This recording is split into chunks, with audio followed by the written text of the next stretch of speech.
विकासशील इंसान पार्टी का झंडा लेकर के जो नाव चुनाव चिन्ह मुकेश सहनी जी भेजे हुए हैं, वही हम लोग इनको बता रहे हैं। आज निषाद समाज सिर्फ जहुआ फलरी लेके काम कर रहा है, इसके आगे उनका कोई विकास नहीं है, कोई जातीय काम नहीं कर रहे खाली निषाद समाज के अलावा। और इनको यहाँ से निकालने की बहुत सख्त जरूरत है। आज सपा साइकिल वोट दे रही है, बसपा हाथी वोट दे रहे हैं। हमारे निषाद समाज लोग क्या पढ़े लिखे नहीं है? इनको 5 किलो गेहूं दे खाली परेशान किया जा रहा है, जबकि हमें शिक्षा चाहिए और रोजगार चाहिए, मुफ्त का इलाज चाहिए। चाहिए आप लोगों को? आप लोगों को शिक्षा चाहिए, 5 किलो राशन चाहिए। शिक्षा चाहिए। जब शिक्षा और रोजगार हमें रहेगा तो हम राशन ऑटोमेटिक खरीद लेंगे। आज हम झुग्गा फलरी लेके काम करते हैं, मुझे कितना मिलता है?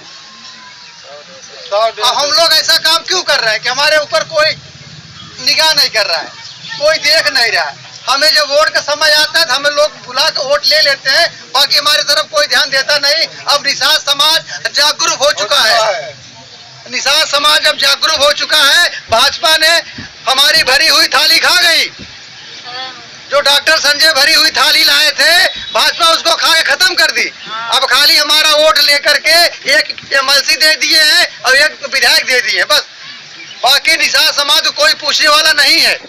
आज सनाब पल्ला मुकेश सहनी जी आए हैं और सारे निषाद समाज उनके साथ दिल लगा के काम करेगा। उनको मुख्यमंत्री तक बनाने का हम लोग इरादा बना लिए हैं। डॉक्टर संजय को हम लोग बनाने वाले थे, लेकिन वो उस काबिल नहीं हो पाए। लेकिन आज हमारे सनाब मल्ला मुकेश सहनी जी हम लोग दर्द को समझा है, हमारी पीड़ा को समझा है, हमारे रहबर बने हैं, हम लोग उनके साथ लगे हुए हैं। फूलन देवी वीआईपी पार्टी जिंदाबाद, वीआईपी पार्टी जिंदाबाद, वीआईपी पार्टी जिंदाबाद, मुकेश सहनी जिंदाबाद, मुकेश सहनी जिंदाबाद, नाव छाप जिंदाबाद, नाव छाप जिंदाबाद, नाव छाप जिंदाबाद। आज हमारी माताएं बहनें इसलिए इकट्ठा हुई हैं, इनको अपना हक अधिकार चाहिए।